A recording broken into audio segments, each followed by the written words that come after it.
Hi there, this is Dr. Andrew Clark. I'm with the Psychology Department at Brunel University. I'm the Psychology Admissions Tutor. So what I'm going to do now is just tell you a little bit about our department and basically talk to you about psychology at Brunel.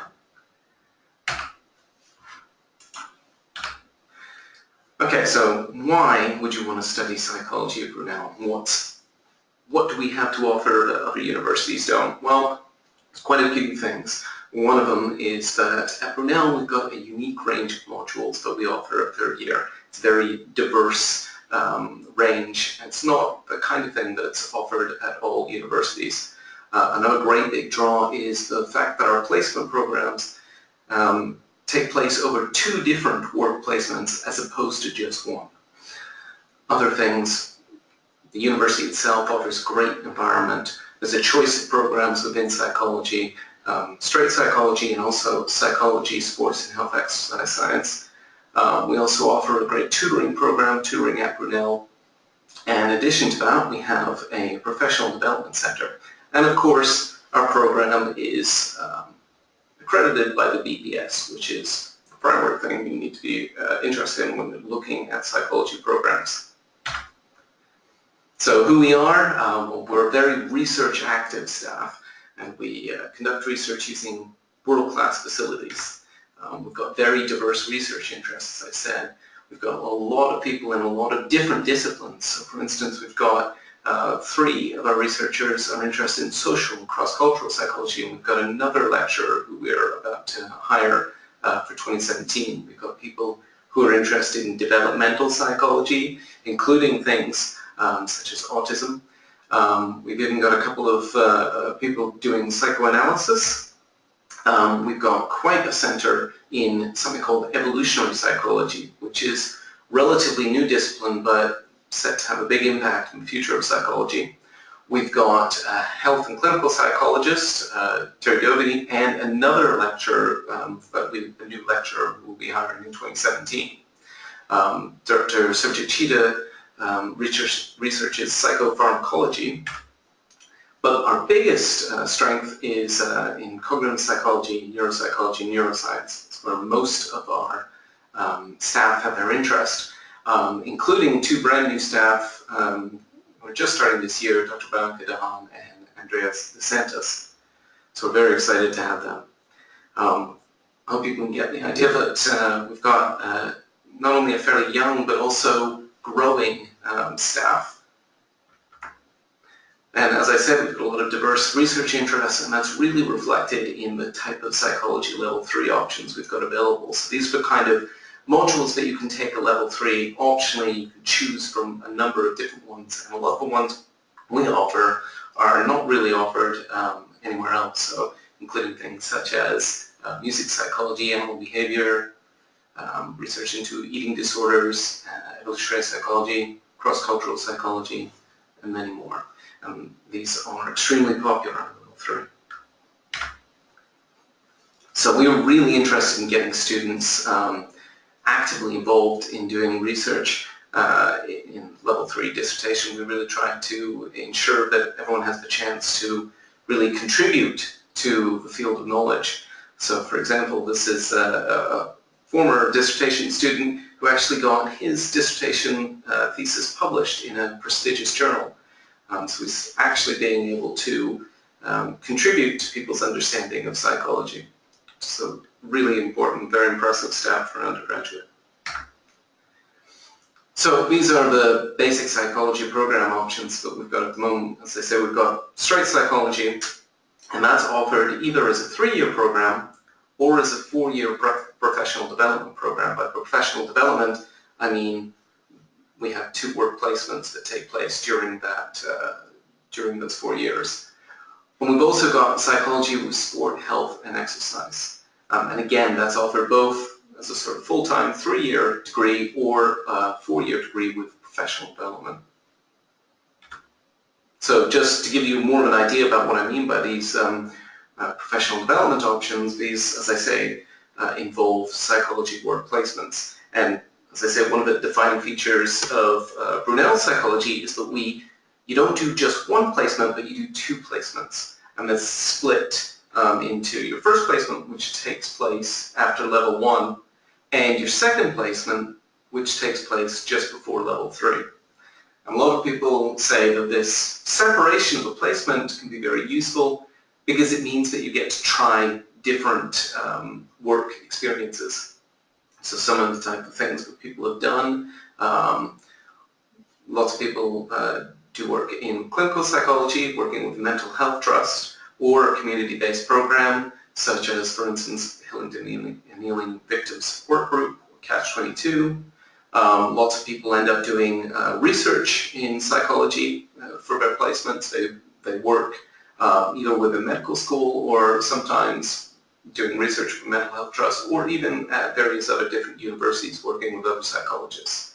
And of course, this is really just the tip of the iceberg. Actually, one of the things about the work placements is that they can be very, very broad, and students end up doing all sorts of different things. So they often end up working in schools, either mainstream schools or special needs schools, and even things like prisons. I had one student who did her first placement in a prison, in Pentonville Prison, and her second placement in an HR department at Harrods, so they can be very, very diverse.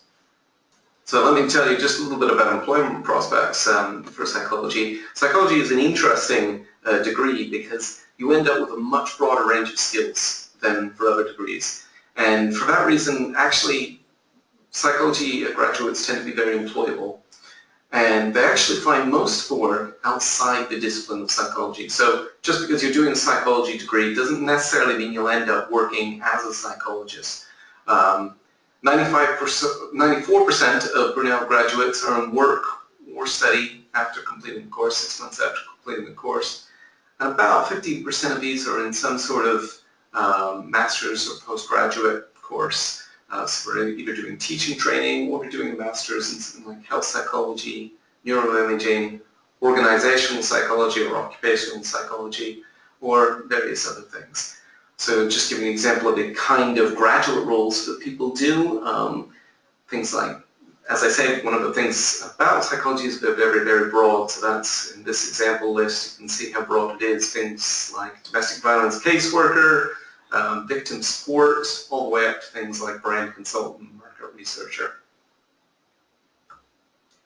So I'm not going to read out individual testimonials, but I think I'll leave this up here for a minute while I speak. I think one of the things that is very rewarding to us as lecturers is that our students are typically very, very happy with the course and happy with us, and we're very interested in giving a lot back to students, making sure that they do well in the course, but also that they're well prepared for afterwards.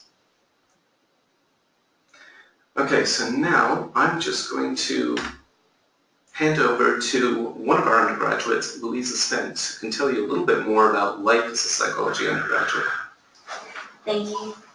Hi, so I'm a third-year psychology student. I opted for the psychology with professional development, so I'm currently on my second placement as a research assistant. So after this academic year, I'll have one more year until I complete my undergraduate degree. I'm looking forward to narrowing my study next year with my chosen modules. I'll be picking autism spectrum disorder, drugs, hormones in the brain, and possibly eating disorders, which is one of the unique modules that Brunel has to offer. So why I chose Brunel, for me, it's a campus-based university in West London, and it's approximately 40 minutes from central London, with easy transport links as well. So being a campus university is everything I need, and with a diverse range of students and courses, it creates a welcoming community. We have amazing sports facilities on campus, including the IAC, the Sports Centre, and the 3G pitches. There are a range of working and volunteering opportunities as well. So I'm currently working as a student ambassador, which then just helps with student life as well. So my university experience, I have a personal tutor who was really approachable and helped with any questions or uncertainties I had, especially during my first year, and I continue to have support from her throughout my whole degree. There is lots of support in finding work placements, so writing CVs and personal statements. in preparation for interviews. We also have the opportunity to find your own placement, which is what I did for my second one. So I'm currently working as a research assistant with one of the lecturers on campus. Being able to find your own research, or your own placement, is a great opportunity because it helps you to develop your job hunting skills and allows you to find something that really piques your interest. I was also a course rep during my first year, so for psychology. This was interesting as I got to see the experience of other students and was able to raise issues and give feedback that was influential to our learning environment. It helped me to see that students have a voice and that it really counts here. I joined the women's rugby team. As you can see, there's a picture of us there during my first year. For me, it was the first time that I played rugby, and it gave me the opportunity to make friends outside of my course. It was a positive and productive activity which I could engage in that wasn't related to my area of study. So I'll tell you a bit about my work placement now. I was a research assistant at the Institute of Psychiatry, Psychology and Neuroscience at King's College. I was working on an addiction study, and my role included recruiting new participants, conducting interviews and psychometric assessments, and also data management. As part of my placement, I got to attend seminars and talks related to addiction and psychology. I've made great professional connections, and I'll be able to apply for a job there after I graduate if I wish. So what makes Brunel special for me? The biggest thing that stood out was the range of support services. The Disability and Dyslexia Service are lovely and help with any issues I have in terms of accessing the course material in the way best suited to my learning. And the Arts Centre is great for general help, for example, with writing essays. It's really easy to make an appointment and the tutors are really friendly. The library is always open 24 hours a day, and the library staff are really helpful when it comes to navigating your way around. This is especially useful during the lead up to exams, as there is a safe environment to study. One thing that stood out for me as well is that at Brunel, you never have to feel afraid to admit you don't know something, and someone is always willing to help. And that's whether it's the buddy system, things with finance and money doctors, or other support services. We have a really active student union here, and there's lots to get involved with. This helps the university experience feel less scary, and you feel like you're a part of something positive. So a bit about campus life. Living on campus definitely gives you a different perspective and a different way of engaging with activities around uni. So for example, playing rugby, some of the training happens in the evening, so it was easier for me rather than travelling back home to just live on campus to come back and get myself sorted. I lived on campus for the first 2 years, and this year I decided to live out. The campus has 24-hour security and its own sports facilities. I really enjoyed becoming a part of the team, playing rugby, and it's just also good to be in a big group of students that you can always have different interesting conversations with, and I'm proud to be a student at Brunel.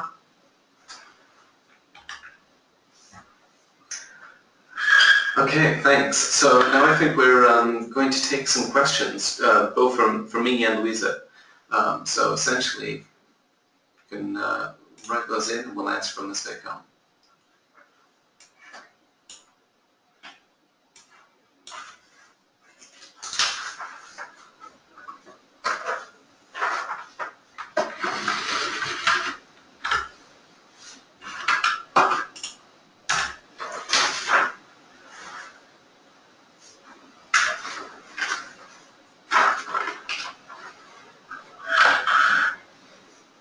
So one of the questions is, what are the job opportunities after I was going to answer that, but good answer. Oh, sorry, that's fine. Well, I can ask you the question. Yeah, sure. So what are the job opportunities after finishing this degree? Oh, okay, all right, then, yeah, we can do that.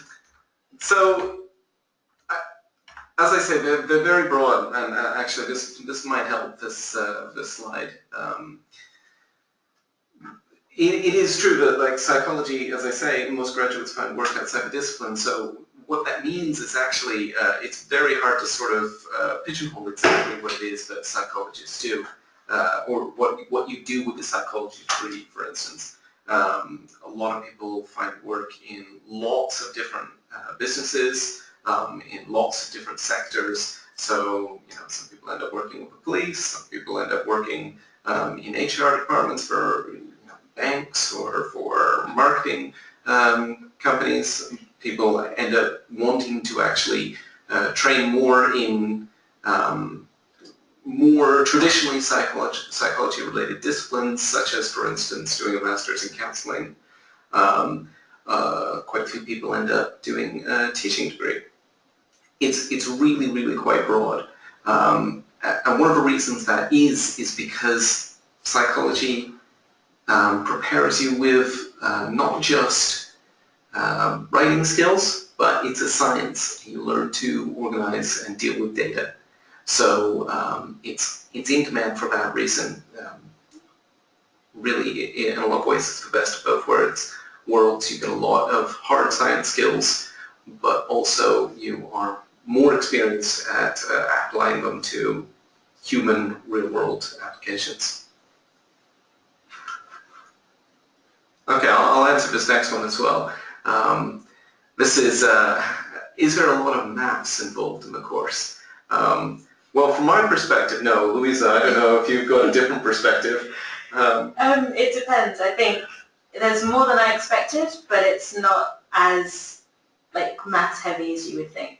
I think you have to get a good understanding of how the maths works because it is a crucial part when you come to doing research. But it's one module in the year and then one module in the next year as well. So you've got 5 other modules on top of that as well, which aren't really maths related as such. So. Yeah, and I would say, I guess we're referring to the statistics in this case, in which goes, as Louisa says, there's a module in the first year and then a module in the second year. And this is where the maths would come in. However, really, from my perspective at any rate, it's much more about logic than it is mathematics. We don't expect you to do things like do a lot of mathematical formula by hand, working through problems by hand or anything like that. It's more about knowing when various tests should be applied in what situations and that kind of thing, working through the logic of that. Okay, so is it easy making friends at university? I think for everyone it's different. For me personally, it was quite easy, but that's because I got involved in different areas as well. So playing rugby was a big thing for me because I was a bit nervous because you come into a classroom with 180 students and you think, wow, okay, there's a lot of people, where do I start? But I think as long as you go in it thinking, knowing that you are who you are and that you're going to find someone that you'll get on with, it's going to be absolutely fine. How hard are the assignments and exams? I think that comes down to how much work you put in before they happen, before the deadline date. So with exams, when you're don't leave it till the last minute to revise for them, essentially. Don't leave it till a week before. I think if you do your reading and you study after each lecture, it's a lot easier to then have the knowledge that you're learning turn from just information into knowledge. There's another question. Does it get very stressful in third year? All of these seem to be suited for you, Louisa. I'm technically, I think you mean in the final year, I'm technically not there yet. From students that I know that I'm friends with, they say it gets very, very, very hectic. There's a lot to do because I think you're doing 4 modules across the year plus your dissertation. So I think, again, it comes down to preparation. If you know what you're doing for your dissertation early enough, then you can get all the research done and all the information you need. And it's just a matter of time managing, really, and just making sure that you've got a good plan and you know what you're going to be doing and how you're going to do it. And if you don't, then you know where to go to help you figure that out and make sure that it works for you. Okay, we've got another question from Richard Kearney here. Is social psychology covered at all on the course, or is it an option to study? Yes, it is covered. So it's covered in actually more than one module. So it'll be covered in the first year.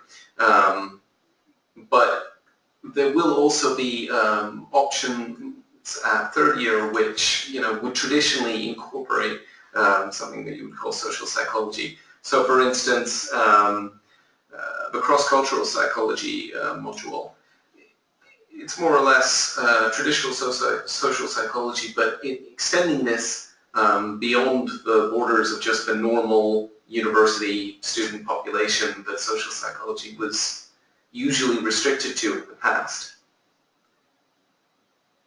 Okay, so here we've got another question. Do you find that you use/apply your psychological knowledge in your life after taking it as a major? Well, Louisa, you're not quite done yet, so you're not sure. No, I mean, I will say from the modules that I've learnt so far, there are things that make you think, like the social psychology, you look at it and you think, you can see how it can apply in social situations. So that does kind of give you a greater insight. But the preconception that, you know, once you do psychology, then you know you can read people's minds, all that kind of stuff. That's not true, definitely not. But it does give you a greater insight, I think, into how people relate to each other. Yeah. Yeah, certainly. I think it does. It sort of changes your worldview after you've taken it. You sort of don't see the world the same again.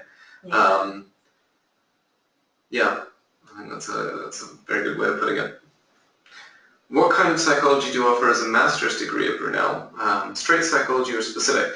Well, that's an interesting question, actually, because at the moment we're in transition with our master's program.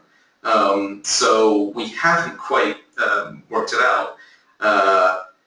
It is likely to be, there will be a sort of, well, it will almost work in the same way as the undergraduate, in that there will be parts of it which are general to everybody taking the master's, but then there will be special options, specific options for specific things that people want to do. So for instance, such as evolutionary psychology or health psychology, cross-cultural psychology, and that kind of thing. Is there any more questions before we end the webinar? We'll give it a few minutes just to make sure, but a minute. One thing I would say, and just to add to what Louisa was saying about third year, I obviously have supervised quite a number of third-year students, and their experience really does range in proportion to how prepared they are. So, of course, whenever possible, be prepared, know what you're doing beforehand or as soon as possible, and those are the students that tend to have a better time of it. But actually, I've never seen anyone have a real meltdown in third year. Everyone gets through it fairly well. So it's definitely not the case, but we've got a lot of people who are burning out. Are you more likely to get a job in the psychology sector by doing work placement? From Severino. I mean, I don't have numbers to argue that case, but it does seem like that's the case. It's definitely something that, talking to employers, employers are always saying that when they see someone who has done a work placement, they are much more impressed by that than somebody who just has a full-time degree.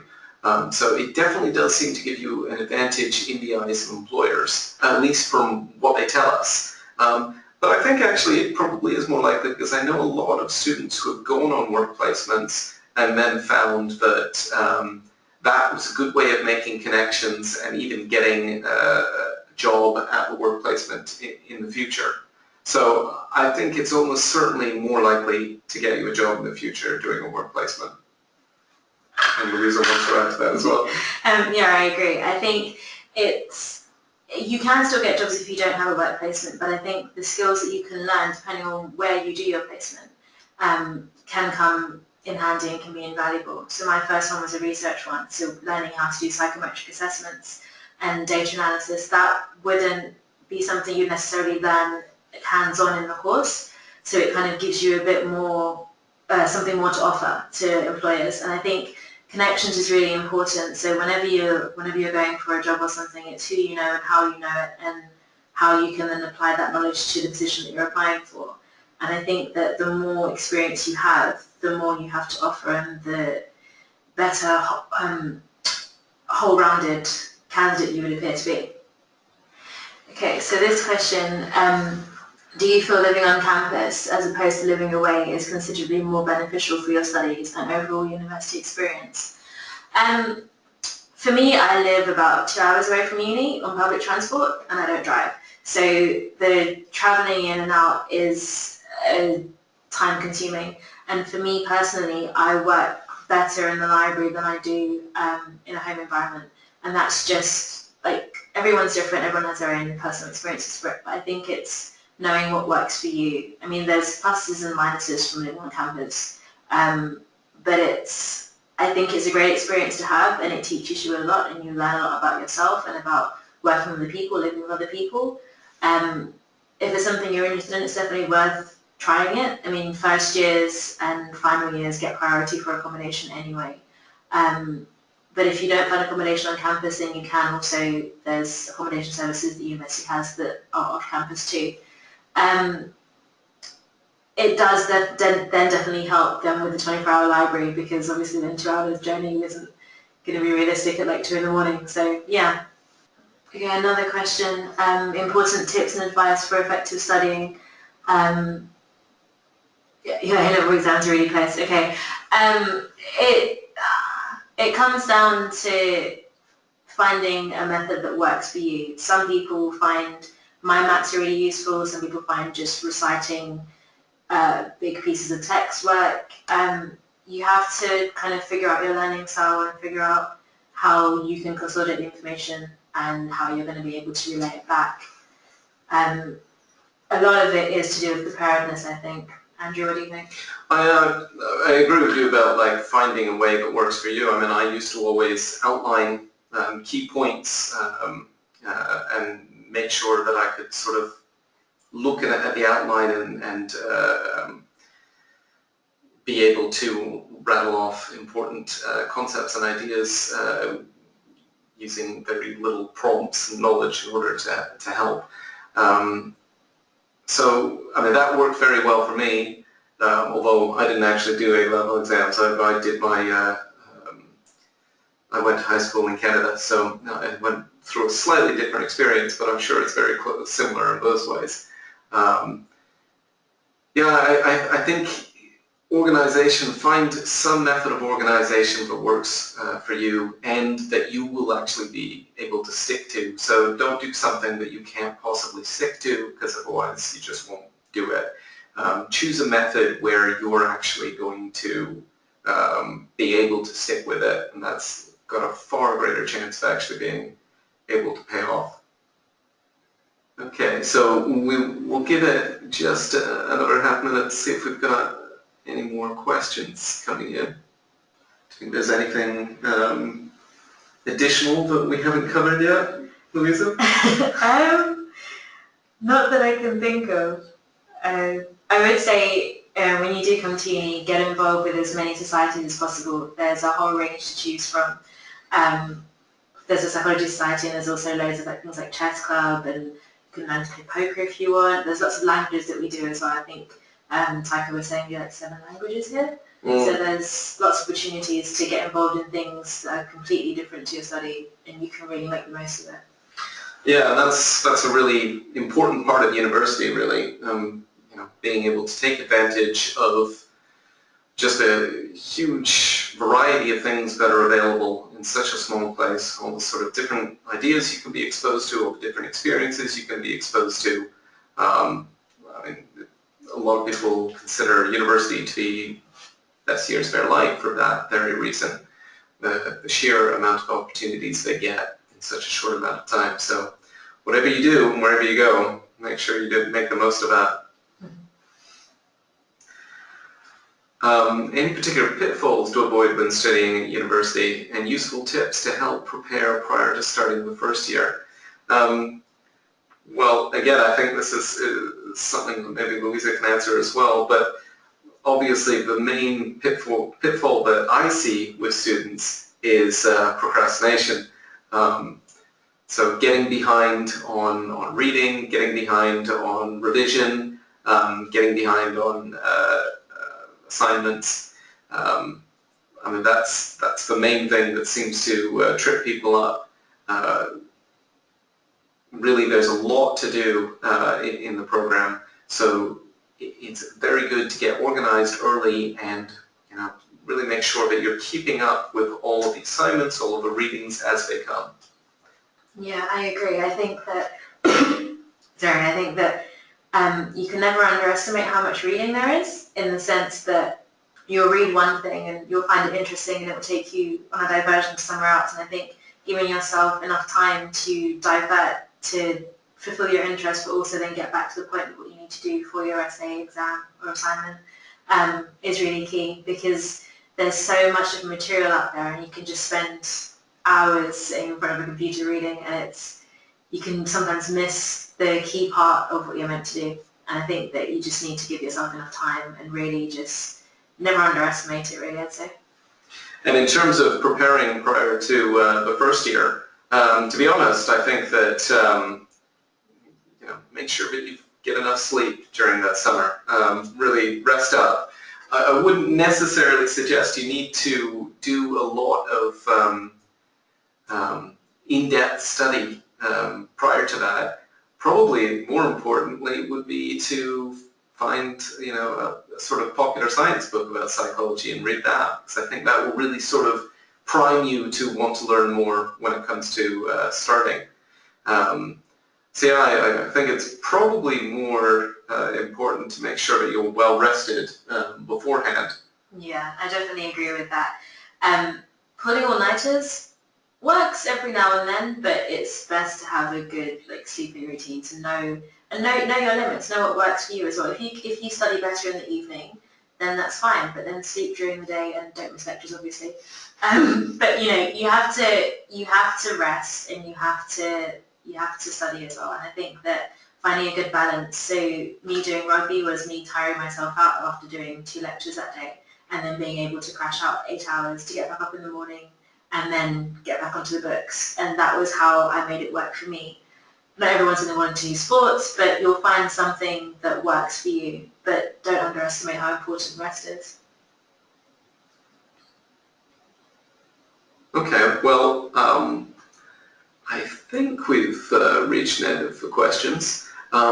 Just to say that if you do want to ask any more questions, oops, sorry about that. If you want to ask any more specific questions about either the course or anything to do with uni at Brunel University, very good way to do that would just be to shoot us an email. So you can either send me an email, I'm Andrew Clark, as I said before, this is my email address here, or you can write to Justin O'Brien, who some of you may have met if you've been to any of the applicant days or considering it. Okay, so thanks very much for being here, and thanks to Lisa for helping out here. Thank you. So yeah, hope to hear from all of you soon. And good luck. Yes. All right, bye-bye. Bye.